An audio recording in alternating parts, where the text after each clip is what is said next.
Olá pessoal, hoje eu gostaria de discutir um caso do dia a dia, um exame de coluna lombar, onde a maioria dos radiologistas eles interpretam, eles laudam esse exame.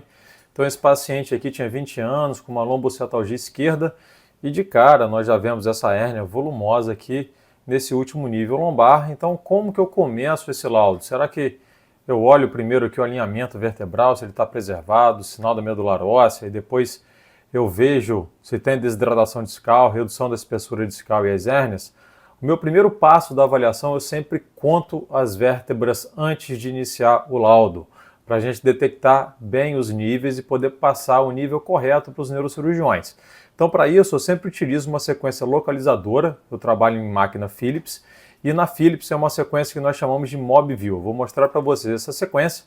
É uma sequência ponderada em T2, onde nós fazemos uma sequência localizadora, que eu tenho aquisições tanto da coluna cervical, desde C0 até a última vértebra lombar. Então é uma sequência que me permite contar adequadamente os corpos vertebrais. É uma sequência rápida, que ela dura aproximadamente 50 segundos, então eu uso em todos os meus exames de coluna lombar e eu recomendo essa sequência, porque ela permite a gente contar adequadamente os níveis das vértebras, o número das vértebras. Aqui, por exemplo, a gente vê que a última vértebra lombar é uma vértebra de transição.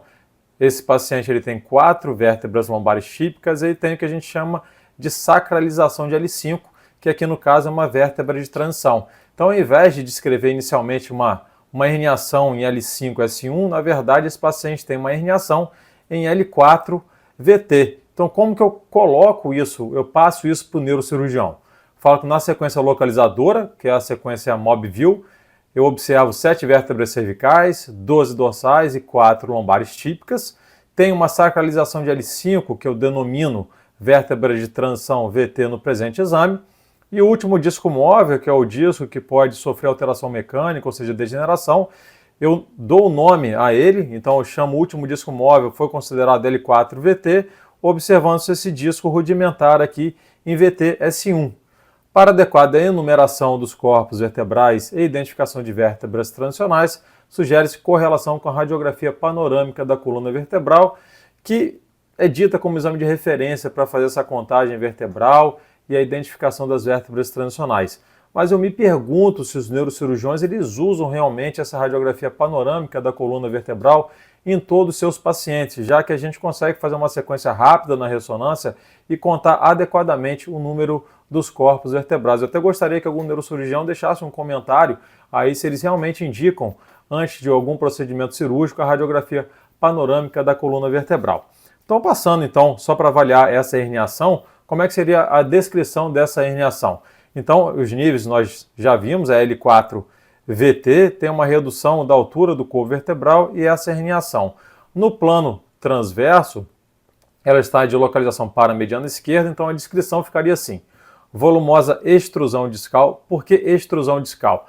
Apesar de que no plano transverso a base ser maior do que a altura, toda herniação, se ela tiver migração, seja cranial para cima ou caudal para baixo, já é uma extrusão discal pela definição da nomenclatura. Então essa herniação aqui ela sobe um pouquinho e ela desce aqui um pouco também.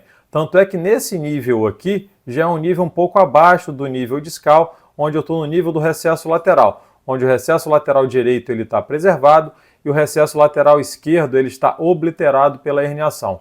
Então, seguindo com a descrição, volumosa extrusão discal paramediana esquerda em L4 VT, com discreta migração cranial e caudal por no máximo de 3 milímetros, estenosando o recesso lateral e comprimindo acentuadamente o segmento radicular descendente ipsilateral, ou seja, do mesmo lado, do lado esquerdo, de VT.